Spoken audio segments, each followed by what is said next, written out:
et bienvenue dans Agricois, le podcast qui répond à vos questions sur l'agriculture. Tu te poses des questions sur l'alimentation et l'agriculture? Eh ben moi aussi, je n'y connaissais rien il y a encore quelques années, et même si je suis citadine, je travaille depuis plusieurs années auprès des agriculteurs, et j'ai décidé de vous faire part de mes découvertes. Alors serre-toi un jus de fruits local ou un grand thé, et c'est parti pour la question du jour. Bonjour à tous et bienvenue dans ce nouvel épisode. On entend souvent parler de l'agriculture biologique, et on entend souvent parler de l'agriculture conventionnelle, l'agriculture classique. Entre les deux, il y en a une troisième qui se glisse un peu, qu'on appelle l'agriculture raisonnée. Alors qu'est-ce que l'agriculture raisonnée et l'est-elle vraiment? C'est ce qu'on va voir dans cet épisode. Cette agriculture raisonnée, elle est apparue pour la première fois en 1993.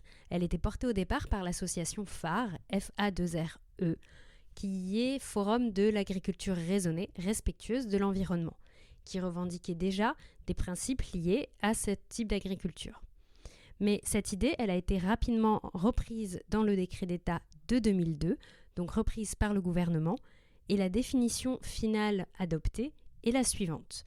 L'agriculture raisonnée est un système de production agricole dont l'objectif premier est d'optimiser le résultat économique en maîtrisant les quantités d'intrants et notamment les substances chimiques utilisées, pesticides, engrais, dans le but de limiter leur impact sur l'environnement.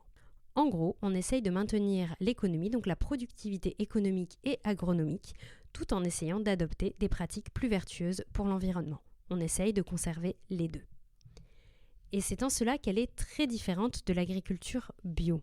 Déjà, comme vous l'avez vu, elle est plus récente. L'agriculture bio remonte beaucoup plus aux années 50, voire même encore avant pour les premiers mouvements, là où celle-ci remonte plutôt à 1993. Ensuite, l'agriculture bio, elle est reconnue par un cahier des charges au niveau européen. L'agriculture raisonnée, c'est un décret d'État, donc c'est avant tout français, c'est un référentiel français. Et concernant la pratique, vous allez le voir par la suite parce qu'on va revenir sur ce fameux référentiel, elle n'a pas vocation à interdire des pratiques, mais à en encourager des plus vertueuses. Donc dans le référentiel, il n'est pas question d'interdire des pesticides de synthèse, d'OGM, c'est absolument pas la logique de l'agriculture raisonnée. Ici, c'est réellement de proposer une incitation à mieux faire, d'une certaine façon, aux agriculteurs, là où l'agriculture biologique est beaucoup plus stricte. Donc si on revient un peu sur ce référentiel de l'agriculture raisonnée, il y a près d'une centaine d'exigences réparties dans des grands thèmes. Il y a par exemple la santé des animaux, la gestion de l'exploitation, la fertilisation, la protection des cultures, l'irrigation, bref, plein de thèmes.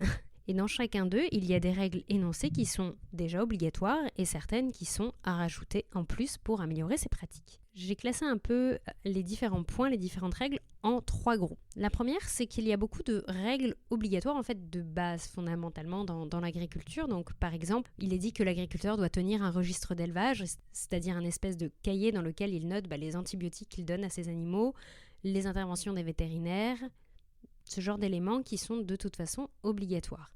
Ensuite, il y a par exemple utiliser des pesticides qui ont une autorisation de mise sur le marché. Ça aussi, c'est déjà obligatoire.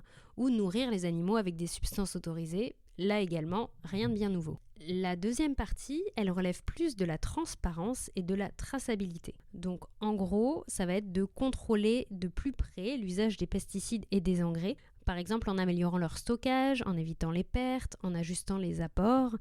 Il y a par exemple il demande par exemple un plan prévisionnel de fumure. Ça veut dire en fait que ça va être un planning en fait de l'utilisation des engrais pour l'année. Il propose de mettre un compteur d'eau sur chaque pompe d'eau pour essayer de mieux voir le volume utilisé.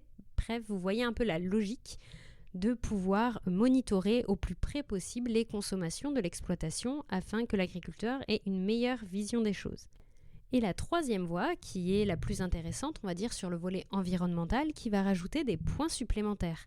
Donc par exemple, il a été ajouté le volet sur le tri des déchets de l'exploitation. Par exemple, l'agriculteur va devoir conserver les bons d'enlèvement et de passage à la déchetterie, ne pas jeter des choses n'importe où, bref, ce genre d'éléments vraiment sur la gestion des déchets qui n'y avait pas auparavant. Il y a aussi l'idée de mettre en place des bandes enherbées, d'au moins 5 mètres de large en bordure des cours d'eau et qui ne doivent être ou sur lesquels on ne doit mettre ni engrais ni pesticides. Enfin, il y a par exemple assurer une diversité de cultures sur la surface agricole de l'exploitation, mais pour l'assurer, donc, ils le définissent comme au minimum 3 cultures ou 2 familles de cultures différentes. Au premier abord, on peut se dire « chouette, c'est fini pour la monoculture », mais il faut savoir que dans ce référentiel, il est bien précisé. En cas de système de monoculture, l'agriculteur implante un couvert hivernal, donc c'est-à-dire qu'il met des végétaux entre les deux cultures de céréales pour éviter de laisser le sol nu, ou broie, puis incorpore les résidus de culture. Donc ce n'est pas vraiment dans l'objectif de limiter la monoculture. Je précise comme toujours, cette certification, elle est donnée par un organisme certificateur qui analysait ces différents paramètres sur l'exploitation. Et cette certification, elle était délivrée pour 5 ans. Beaucoup de mesures, depuis le 2002, sont devenues tout simplement obligatoires. Par exemple, la question des bandes enherbées, aujourd'hui en 2022, c'est obligatoire. Donc en fait, la notion d'agriculture raisonnée qui au départ était incitative, a aujourd'hui un peu perdu de son sens par rapport au contenu de l'ancien référentiel. Donc aujourd'hui, le terme agriculture raisonnée a un peu perdu de son sens dans l'idée de l'ancien référentiel. Aujourd'hui, en fait, on peut voir des agriculteurs qui se revendiquent de l'agriculture raisonnée pour en fait se situer dans l'entre-deux, c'est-à-dire que c'est une personne qui n'est pas sans considération environnementale, mais qui n'est pas non plus en agriculture biologique. Et c'est devenu un terme assez commun dans le milieu agricole pour pouvoir se situer justement dans ces pratiques par rapport aux autres. Vous pouvez aussi toujours le voir sur des produits, pas forcément sous la forme d'un label, mais plus pour se situer, encore une fois, sur les produits. Donc sachez que ça fait référence à cette idée-là. Et donc justement, puisque c'est devenu assez large, le référentiel agriculture raisonnée a évolué et il est aujourd'hui remplacé par la labellisation HVE, Haute Valeur Environnementale, qui a été créée en 2012. Et la Commission nationale de la certification environnementale a entériné le passage de l'agriculture raisonnée au HVE en 2013. Ça met un peu de temps pour pouvoir se mettre en place, vous n'en voyez pas forcément beaucoup encore dans les magasins, mais sachez qu'à l'avenir, il y en aura probablement de plus en plus, puisque c'est une labellisation assez portée par le ministère de l'Agriculture. Donc on est un peu dans une phase d'une transition à l'autre. Je vous détaillerai dans un futur épisode exactement en quoi consiste le HVE parce que vous le verrez justement dans les rayons. Mais si vous entendez parler d'agriculture raisonnée, sachez que ça reste quelque chose de beaucoup plus light que l'agriculture biologique. Le principal avantage est avant tout d'inciter les agriculteurs à avoir un peu plus conscience de leurs pratiques sur l'exploitation. Voilà, j'espère que cet épisode vous a plu. N'hésitez pas, si vous avez des questions, je me ferai un plaisir d'y répondre et à la semaine prochaine.